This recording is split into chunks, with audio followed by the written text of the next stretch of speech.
Olá pessoal, tudo bem com vocês? Como vocês puderam ver aí na capa do vídeo, hoje a gente vai falar sobre ser fiel no pouco e um pouco da idolatria. Qual que é a ligação que ela tem com esse assunto, tá bom? E o versículo de base que vamos usar hoje está em Lucas capítulo 16, verso 10. Quem é fiel no mínimo, também é fiel no muito. Quem é injusto no mínimo, também é injusto no muito. Deus, ele não espera nós estarmos com muito para ele nos testar. Deus, ele nos testa onde a gente está e com os recursos que a gente tem. Às vezes no pouco salário, no dinheiro contado, na casa e nas condições que a gente tem no momento. E aí, às vezes, o que acontece? Às vezes a gente quer uma casa maior, às vezes a gente quer um carro melhor, às vezes a gente quer aquela promessa. Mas o que acontece? Deus analisa todo o nosso contexto, tudo aquilo, toda a nossa dedicação para aquilo que a gente já tem. Por exemplo, uma casa. Quando a gente pede para Deus uma casa maior, Deus ele vai olhar a maneira com que você cuida da sua casa agora. Se essa casa que você está, como que você cuida dela? Você é zelosa? Você é cuidadosa com essa casa? Você limpa ela todos os dias ou quase todos os dias? Você mantém ela em ordem? Porque assim, ó, Deus ele não entrega responsabilidades maiores para quem não tem responsabilidade com aquilo que é pequeno que ele já entregou. Então, o que acontece? Ele espera que você seja fiel no pouco que você tem. Porque quando chegar lá no muito, a gente não vai ser fiel. Se você não é organizado na casa que você tem, pequena que você tem, Deus não vai te entregar uma casa maior. Porque aí concorda que vai duplicar a bagunça. Se na casa pequena você não é fiel a ponto de cuidar dela, quando chegar na grande, a bagunça vai ser muito maior, porque a demanda que uma casa maior ela vai requerer de nós é muito grande.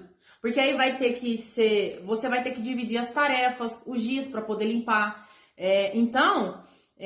Nós precisamos ser fiel no pouco, para que Deus ele coloque a gente no muito. E muito também do ser fiel no pouco, às vezes até no trabalho ou na nossa vida mesmo. Por exemplo, ser fiel, por exemplo, na vida financeira. Nós precisamos não gastar o que não é nosso, não enganar, não sonegar, cumprir acordos e dívidas. E sobre isso de cumprir acordos e dívidas, uma vez o Espírito Santo me falou a seguinte frase. Teve uma vez que eu estava passando por aperto financeiro e eu não sabia o que fazer, como pagar. Só que essa dívida que eu fiz foi por conta de foi um gasto supérfluo. Eu comprei algo que eu não precisava, eu comprei meio que por impulso. Meio não, foi por impulso. E aí o que acontece? Depois eu não consegui pagar. E aí o Espírito Santo ele me falou assim, ó. Aí eu ainda pensei assim, falei, nossa, olha essa situação que eu tô agora, como que eu vou fazer para pagar? E aí eu escutei o Espírito Santo claramente falar assim para mim, ninguém é obrigado a entender a situação que você está passando. Se você comprou, pague. Isso se você pediu emprestado, e é o que eu vim falar no vídeo para vocês. Se você comprou algo, pague. Se você pegou emprestado, devolva. Se você fez compromisso, cumpra os seus compromissos. A palavra diz em Provérbios que quem anda em integridade anda seguro. E outra, a confiança que as pessoas têm em nós é mediante aquilo que a gente faz. Porque assim, se eu sou caloteiro, se eu enrolo as pessoas para pagar, se eu não cumpro com aquilo que eu prometo, com o que eu falo, eu me torno uma pessoa que não é digna de confiança. Isso pesa muito na nossa vida. Porque as pessoas, nós como cristãos, nós temos que ser exemplos até nessa parte também. Porque o que acontece? As pessoas vê o nosso comportamento. E o que é esperado de um cristão? Que nós sejamos mais íntegros do que qualquer outra pessoa. Porque se somos parecidos com Cristo e se falamos que a nossa fé está nele e queremos ser semelhantes a Ele, então parte disso é essa integridade. E aí o que acontece? Parte disso também é controlar os gastos, saber para onde o dinheiro está indo. Porque assim, ó, desorganização financeira também é infidelidade. Então precisamos ser fiéis até nas nossas finanças. E aí o que acontece? Quando a gente pega o nosso salário, às vezes a gente esquece de ser fiel a Deus enquanto no momento que a gente recebe. E a palavra diz que Deus ele precisa ser o primeiro. E aí, por exemplo, o dízimo, a coleta, por exemplo, ela tem que ser a primeira. Você pegou o salário, a primeira coisa que tem que ser feita é separar aquele dinheiro. Porque você não está dando para Deus, você está devolvendo. É algo que ele já te deu primeiro. E aí você devolve parte daquilo. E às vezes a gente entra num lugar assim, de que espera sobrar para dar. Mas as coisas de Deus, ela pede primícia. Ele precisa ser o primeiro em tudo. Esse dinheiro não é para ele, mas é a demonstração da sua fidelidade a ele. Você demonstra também uma gratidão. Aquilo que o Senhor me deu primeiro, aquilo que o Senhor me presenteou, que é a saúde, a condição de trabalhar, eu te devolvo. Eu devolvo para a sua obra, para atender necessitados e fazer o que precisa ser feito. E aí a gente precisa não ser escravo também do consumo. Porque tem pessoas que é consumista, né? Compra por impulso, compra porque vê, compra porque quer. E também reconheça a provisão diária. Porque tem coisas que a gente vai viver de provisão, tem coisas que acabou uma coisa que você precisa, daqui a pouco Deus a prepara a condição, você vai lá e cumpre, isso é provisão. Não tinha e o Senhor fez aparecer. Reconheça, agradeça. Porque é Deus que está cuidando, é Deus que está provendo. Compre o necessário em vez do supérfluo. E o que é o necessário? Por exemplo, eu tenho uma filha pequena. Se eu tiver o dinheiro e eu falar assim, eu preciso comprar pão e algumas outras coisinhas e acabou a fralda. O que é necessário agora? A fralda. E o que eu vou comprar? A fralda. Só que Deus é tão bom que quando você é fiel naquilo que é necessário, Ele prepara o dinheiro para você comprar aquilo que é supérfluo, aquilo que é a sua vontade. Mas primeiro a gente tem que ser fiel. Quantas das vezes eu tinha o dinheiro para comprar a fralda? Eu comprei a fralda, deixei de comprar algo que eu queria. E aí, um pouco mais tarde ou no outro dia, Deus preparou a condição, eu fui lá e comprei aquilo que eu queria. Mas isso vai também da nossa fidelidade, a gente mostrar a nossa fidelidade a Ele. Em saber que a gente também tem que ser controlado financeiramente. Porque tem coisas, tem provações que não é Deus. Tem provação que somos nós. Nós compramos demais, nós nos colocamos nesse lugar de necessidade, de dificuldade, porque não sabemos administrar. Compramos mais do que devemos comprar. E aí, às vezes, a gente vai comprando uma coisinha aqui, uma coisinha ali, é um dinheirinho aqui, um dinheirinho aqui. Na hora que a gente vê, tá uma bola de neve. Na hora que chega no final do mês de pagar, aí o dinheiro não deu para pagar. Aí o salário não dá conta de manter aquilo. Por quê? Porque faltou sabedoria, muitas das vezes, em nós. E várias vezes eu fiz isso. Fui comprando uma coisinha aqui e é incrível, né? Você compra 10, 20, 30 reais, você acha que é pouquinho. Na hora que chega na hora de pagar, dá um montante de dinheiro tão grande, aí na hora que a gente vê, a gente não dá conta mesmo. Então a gente tem que ser controlado. E ser controlado é saber exatamente o que a gente ganha. Saiba quanto entra e saiba quanto sai. Porque quando a gente sabe quanto entra, a gente sabe quanto a gente pode gastar. E o quanto a gente tem que reter daquele dinheiro. Porque assim, ó, se você ganha 2.000 e você tá gastando 2.500, 500 reais aí tá saindo fora do seu orçamento. Então talvez seja o momento de sentar e se reorganizar. Fazer uma planilha, ver aonde que tá saindo, aonde que é o problema, eliminar aquilo que é supérfluo. Que às vezes a gente vai ter que abrir mão de algumas coisas pra gente ter um controle financeiro, pra gente ter paz. E aprenda a dizer não, gente, pras coisas. Às vezes o não que a gente dá agora vai ser a paz do amanhã. Ó, eu vou contar uma coisa pra vocês. Eu tinha mania de mascate, né? Mascate, vocês sabem, eu não sei como é que fala aí, onde vocês estão, mas mascate aqui na minha cidade é aquelas pessoas que vêm com carro, com van, aí traz lençol, toalha, tudo que você precisa eles têm. É incrível. Eles batem na porta e falam, você não quer dar uma olhadinha? E a facilidade para pagar, né? Daqui 3 meses você paga, você pode ir pagando nesses 3 meses, aos pouquinhos. E aí, o que que acontece? Às vezes, você vai lá fora para olhar, e aí tem coisa bonita, às vezes tem uma coisa que você precisa, às vezes falta lençol, a gente que é dona de casa é muito disso, né? Às vezes quer comprar um lençol bonito para pôr na cama, uma cortina, uma toalha, algum utensílio doméstico. Só que o que que acontece? Assim como eu falei naquele outro vídeo, no primeiro vídeo, a gente tem que saber viver com a condição que a gente está. Se a sua condição não está contribuindo para que você gaste, diga não. Nem saia para ver. Diga hoje não posso. Por quê? Porque depois vai tirar a sua paz. Porque eu falo como mulher. Eu nem olho. Quando chega aqui batendo na porta, eu falo, não, moço, hoje não. E aí eles insistem, né? Querendo que você dá uma olhadinha. Eu já rejeito ali mesmo, já entro e já dispenso. Por quê? Porque a gente olha, a gente vai ver o que precisa, vai ver coisa bonita, a gente vai acabar pegando. Se você ainda não tem esse autocontrole de não pegar, nem saia. E aí quando a gente vê, a gente está totalmente perdida. A fidelidade, ela tá no equilíbrio. E Deus, ele não aumenta recurso para mudar caráter. Ele muda caráter para ele aumentar o recurso. Em Lucas 16:11 fala assim, ó: pois se nas riquezas injustas não fostes fiéis, quem vos confiará as verdadeiras? Então assim, ora, pede para Deus te ajudar nas finanças, a se organizar, peça para ele sabedoria para você saber administrar as coisas. Porque também não é só nas finanças, é nas pequenas coisas. A melhor roupa que você tem é o cuidado diário com você mesmo, é o cuidado da sua casa. Você acorda, você já mantém sua casa limpa?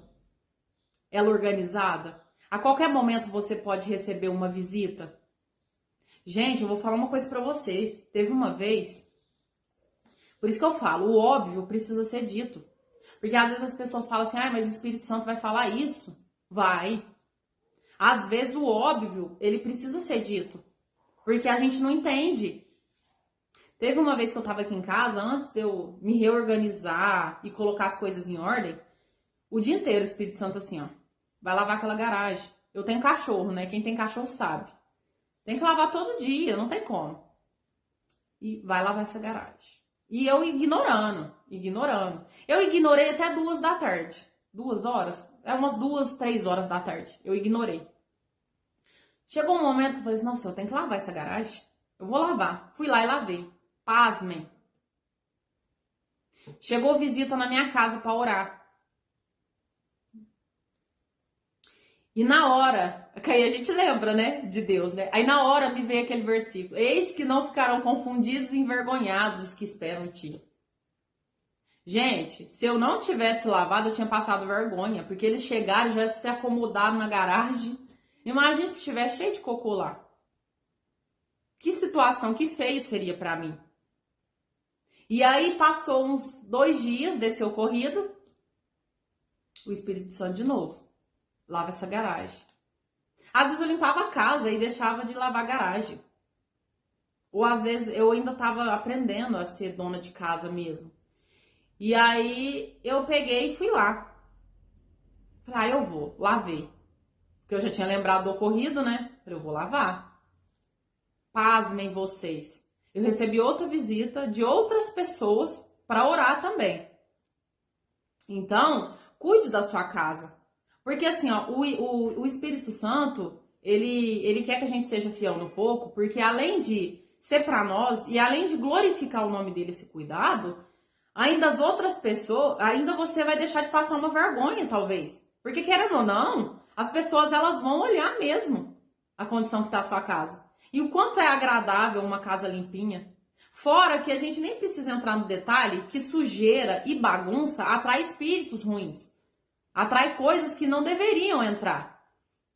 Então, cuide da sua casa, cuide das suas coisas. Porque Deus, ele espera esse cuidado, esse zelo com as suas roupas. Porque assim, se você não lava bem as suas roupas, de uma forma que não vai estragar elas todas, Se você não tem cuidado com aquele pouco, é cuidar do pouco, literalmente. Sabe o que é cuidar do pouco também? Sabe aquele jogo de prato que você tem? Que você nunca usou, que você tá guardando para quando chegar a promessa? Isso é ser fiel no pouco. Sabe aqueles copos bonitos? Aquelas panelas bonitas que você tá guardando para quando a promessa chegar? É agora. Olha o quanto a gente é inocente, a gente deixa para querer usar quando as coisas acontecerem. Sendo que nós não temos garantia do amanhã, nós não sabemos o que vai ser o nosso amanhã. Então nós precisamos ter esse cuidado de usar e de ser fiel no pouco. É pegar aquele lençol mais bonito que você tem e colocar na cama, porque você merece. Porque a sua família merece. É com o pouco que você tem, você glorificar a Deus. E eu já vi, gente, pessoa falecer e ter apego em coisas e guardar coisas bonitas. Eu já vi gente usar coisas bem assim, simples e velhas mesmo, e deixar as coisas novas guardadas por causa daquele apego e falecer e não usar nenhuma delas e nunca ter usado. Olha como que o ser humano, e isso entra já a idolatria, o quanto o ser humano pode idolatrar. Gente, eu vou ser sincera pra vocês. Tá vendo esse quadro aqui, ó? Esse quadro aqui que eu mandei fazer exatamente do jeito que eu queria. Ele as frases que tem nele, o modelo, essa junção de palavras, é uma peça só. Exatamente desse jeito. Gente, eu guardei essa peça há 1 ano. Vocês acreditam que eu guardei essa peça há 1 ano? Eu guardei 1 ano. Porque eu não tô na minha casa, que eu moro de aluguel. E eu sempre falava assim, ó, quando eu estiver na minha casa. Quando eu estiver na minha casa. Tudo eu falava isso. E aí, o que aconteceu? Eu guardei 1 ano. A peça quebrou, a primeira que eu fiz. Essa é a segunda. A peça quebrou, porque eu guardei. E aí, o que aconteceu? Eu mandei fazer outra. Que saiu bem mais barato do que a primeira. Porque a primeira, ele teve que fazer o projeto, porque não existia. E aí, o que aconteceu? Aconteceu de quebrar, e aí eu pedi para ele fazer outra para mim. E aí, o que aconteceu? Quando eu fui lá buscar, o rapaz foi me perguntar o que aconteceu, eu expliquei. E aí ele falou assim para mim, mas você não pendurou até hoje? E eu fiquei muito constrangida com isso. Quando ele falou para mim, aí que eu fui analisar. E aí o Espírito Santo começou a falar comigo, começou a ministrar no meu coração sobre isso. Gente, olha que tamanha tolice. 1 ano. Foi uma peça que eu mandei fazer para mim. É um projeto meu, feito para mim. Eu escolhi cada frase, pensei no modelo. E aí, quando ele me entregou a peça, a primeira peça, antes dessa, ele postou a foto da peça, né, para divulgar o trabalho dele. E aí, para analisar. Talvez, eu fico pensando, talvez alguém viu a peça, pediu para ele fazer, pendurou antes de mim, que sou a dona do projeto da peça. Por causa que eu idolatrei a promessa. Que é isso que eu fiz. Eu tava pensando tanto na promessa que eu tava deixando de viver o agora. Eu tava deixando de viver aquilo que eu tenho. Se eu achei bonita a peça, por que eu não coloquei? Eu não mereço melhor? Tudo que tá aqui não é uma verdade? Não é o que eu penso? Não é algo que eu vivo? Por que eu não coloquei? E às vezes a gente idolatra mesmo. Não é uma justificativa, mas às vezes você nunca teve isso. Ou talvez tudo na sua vida foi muito difícil. E aí, quando a gente tem aquilo, ou a possibilidade de ter, isso faz com que a gente entre numa idolatria. A gente coloca um desejo tão absurdo naquilo, e todavia que a gente coloca muito tempo, o maior tempo, uma dedicação, ou seus pensamentos estão muito voltados para aquilo, aquilo se torna uma idolatria mesmo. Tanto que eu falava, a minha vida era falar assim, ó, quando a promessa acontecer, quando eu estiver na minha casa, né? No caso era minha casa, quando eu estiver na minha casa, Quando na minha casa, era tudo minha casa. Eu vou ser quando eu estiver na minha casa, eu vou ter quando eu estiver na minha casa, eu vou comprar quando eu estiver na minha casa. Você não merece o melhor? Porque você usar o melhor que você tem também é uma adoração a Deus. Porque assim, tudo que você fica pensando insistentemente naquilo se torna um altar. E aí isso pode estar adorando a Deus ou a outras coisas. Idolatria não é só imagem. É colocar homens, bens, dinheiro acima de Deus. E uma das primeiras coisas que Deus faz quando a gente se converte é quebrar. Um dos primeiros altares que é quebrado é o da idolatria. Porque alguém que tem idolatria em coisas, pessoas e no dinheiro, ele não consegue ter um relacionamento com Deus. Porque esse lugar ele já está ocupado por outras coisas. E aí Deus precisa derrubar. E quando a gente tem essa idolatria no coração, a nossa comunhão com Deus, ela não é a mesma. A bênção é bloqueada, porque a gente não está pronto para receber. E foi o que aconteceu com Gideão. Gideão é um exemplo. Antes de Deus usar Gideão para libertar Israel, primeiro ele manda Gideão destruir o altar de Baal, que era do pai dele. Primeiro, Deus, antes da vitória externa, Deus precisa limpar o coração. Deus não começa a obra destruindo os inimigos, mas destruindo o altar errado. Então você está colocando? O que você está colocando no lugar de Deus? O que ocupa seus pensamentos constantemente? Porque Deus não consegue obter um relacionamento com alguém que já tem outro Deus ocupando esse espaço. E se você está esperando uma promessa, a ordem divina é clara. Primeiro o coração, depois a vitória. Então aquilo que tem muito seu tempo, muitos seus pensamentos, isso pode ser um altar. E pode estar impedindo a promessa chegar. A palavra de Deus diz assim, para examinar-vos a nós mesmos. Quer saber se vocês estão idolatrando essa promessa ou algo ou alguém? Se faça essas 4 perguntas. O que está ocupando maior espaço nos meus pensamentos? Se quando eu tiver pouco tempo, Deus ainda vai ser a prioridade antes dessa coisa ou pessoa? Se quando eu tiver isso que eu tanto espero, o que eu já tenho, se Deus me pedir, eu entrego?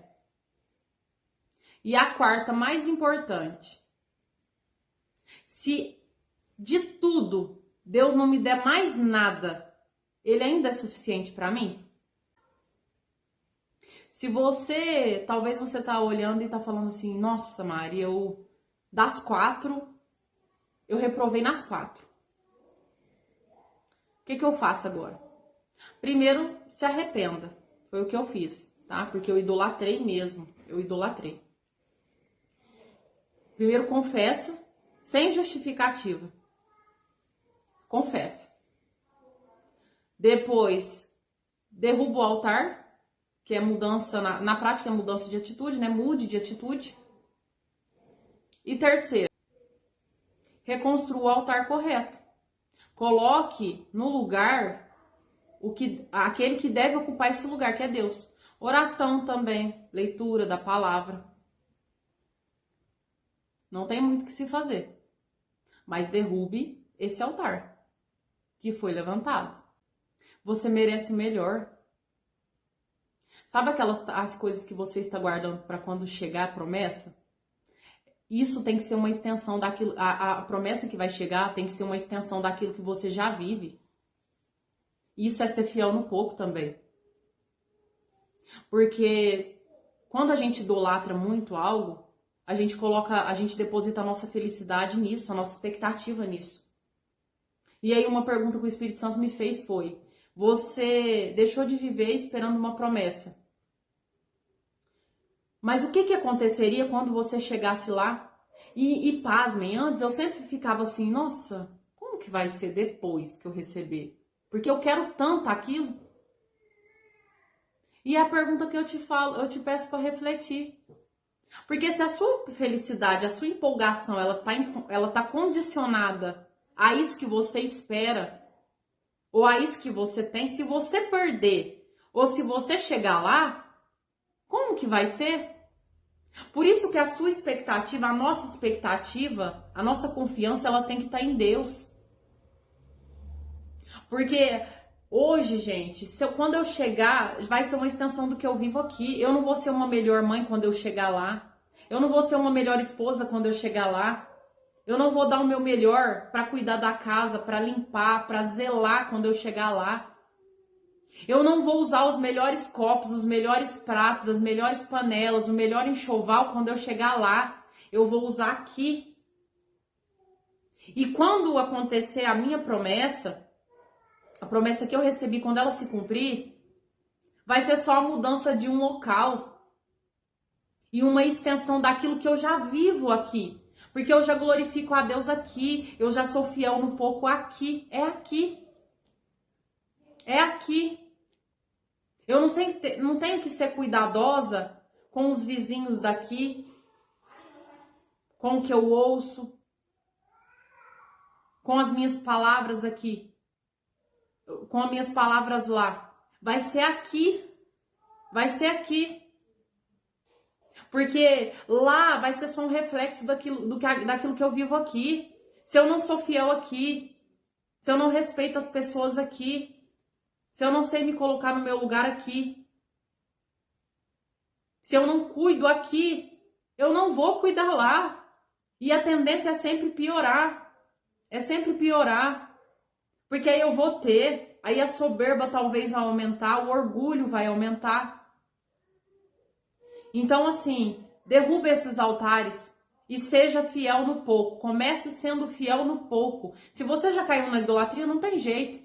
Confessa, mude de atitude e volte a colocar o seu coração no devido lugar. Mas mude de atitude. Seja fiel no pouco. Faça por você, porque você merece. Faça a mesa posta. Coma a mesa todos os dias. Não é quando chegar lá, é aqui. Nós aqui na minha casa, nós sentamos à mesa para comer todos os dias. Todos os dias. Nós almoçamos, jantamos, tomamos café todos os dias à mesa. Nós não devemos esperar chegar ou ter para ser. Nós devemos ser primeiro. Coma a mesa todos os dias, faça a mesa posta todos os dias. Seja o seu melhor aonde você está, na condição que você está. Cuide de você e dos seus aonde você está. Aí sim, Deus vai olhar lá do céu e vai falar assim: agora o meu filho, a minha filha está pronta para receber mais. Porque ele foi fiel, é o que diz a palavra. É isso que fala em Mateus. Servo bom e fiel. Foste fiel no pouco. Se você quer ser colocada no muito, se você está esperando uma promessa acontecer, se você quer mudar de vida, seja fiel no pouco. O segredo é ser fiel no pouco e colocar o seu coração no devido lugar. Pessoas são mais importantes do que bens. A sua família, que é os que moram com você, são mais importantes do que um carro, do que uma casa, do que o seu próprio negócio. Não inverta as coisas, porque alguém que despreza pessoas por causa de bens, por causa de coisas, alguém que troca, é porque no seu coração já trocou Deus há muito tempo. Então mude, coloque o seu desejo, coloque a sua dedicação naquilo que realmente importa, que é Deus. Porque às vezes nos apegamos a coisas que não vamos levar. Isso daqui que eu fiz, eu fiquei 1 ano guardando. Eu não tinha garantia que eu ia estar viva. Eu nem sabia. E eu guardei. Se não fosse a misericórdia de Deus de eu estar viva para estar vendo aqui na parede, talvez eu nem veria na parede, eu não teria esse prazer de ver. Por isso que é tão importante ser fiel agora, porque não temos garantia. A nossa garantia está em Deus. E quando ele diz para ser fiel no pouco, é ser fiel agora, porque não temos garantia de quanto tempo a gente vai viver. A vida e a morte estão nas mãos dele. Então viva agora o melhor que você pode, seja a melhor mãe, a melhor esposa. a melhor dona de casa, a melhor profissional que você pode ser. Se você quer o seu estabelecimento próprio, seu próprio negócio, seja o melhor funcionário, a melhor funcionária. Se dedique na sua profissão como você gostaria que os seus funcionários se dedicassem. Porque alguém que não é um bom funcionário, alguém que não respeita o patrão, alguém que não fala com mansidão, alguém que não sabe cuidar daquilo que não é seu, não vai saber cuidar como patrão, não vai respeitar como patrão, não vai ter integridade como patrão. Quer subir de nível? Melhora no nível que você tá. Seja o melhor que você pode ser. Entrega além. Sabe o que é excelência? Entregar além do esperado. Seu patrão te pede algo, entregue além do que ele espera. Seu marido, ele te exige algo, entregue além. Você como mãe, seus filhos exigem algo, entregue além. Deus, ele te pede o mínimo que é a obediência, procure entregar além da obediência. Procure ter os atributos que ele tem, ser parecido com Cristo. Entregue para ele aquilo que ele merece, dê honra a quem merece honra. E coloque as coisas no devido lugar, porque isso aqui, ó, a traça vai consumir, a ferrugem vai consumir, um dia vai acabar, mas o relacionamento com Deus, a intimidade com Ele, a família, as lembranças que a gente constrói dentro da nossa casa. É maravilhoso, nós sentamos à mesa, nós rimos, nós brincamos, nós conversamos, falamos do nosso dia, damos risadas, é maravilhoso. A minha filha não vai se lembrar da mesa posta, do melhor caminho de mesa. Ela vai se lembrar das conversas que estivemos, das risadas, dos momentos em que estivemos juntos. É isso que importa.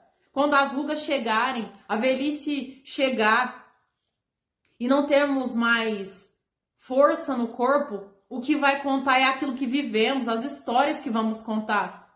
Porque a casa, o estabelecimento próprio, o próprio negócio, o carro, isso vai ficar. Mas lembranças, elas são eternas. Elas vão passar de geração para geração. Nós vamos embora e os nossos filhos vão contar para os netos e os netos para os bisnetos. Eu tive uma mãe, eu tive uma avó que orava, que era fiel, que era íntegra, que era honesta, que era honesto. É isso que importa. Viva com intensidade aquilo que você tem hoje.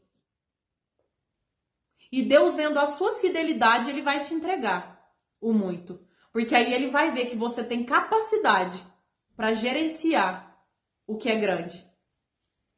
Só que Ele está observando o pequeno. Como você trata a sua esposa? Agora com pouco recurso. Como você trata o seu esposo? Deus pode te prosperar agora? Como que você trata seu patrão? Como você trata os seus amigos funcionários? Como que você cuida daquele bem que é de outra pessoa? O dinheiro que não é seu? Como que você cuida? Como que você age? Deus está te observando, Deus está nos observando o tempo todo. Você é um esbanjador daquilo que não é seu? Você é alguém que respeita? Você é alguém que cuida? Você é alguém que zela? Deus está observando o tempo todo. E às vezes estamos sendo reprovados por causa dessas atitudes. Como eu disse, não são os grandes desvios que fazem a gente se perder, são os pequenos. E a palavra diz que Deus, ele se alegra em ver os pequenos começos. Ele está observando tudo que é pequeno, tudo que se inicia. Então se dedique, haja com excelência em todas as áreas, entregue além do esperado. E aí sim, Deus vai olhar lá do céu e vai ver que você está pronto para receber. Caso contrário, a sua bênção ela vai ser bloqueada. Ela vai ser impedida. A sua vitória ela não vai chegar. Porque você não decidiu colocar as coisas em ordem. Essa é a palavra de hoje. Curte o vídeo, comenta, compartilha com quem você acha que precisa. E comenta aqui a sua opinião, o que você acha. E até o próximo vídeo. Um beijo. Tchau, tchau.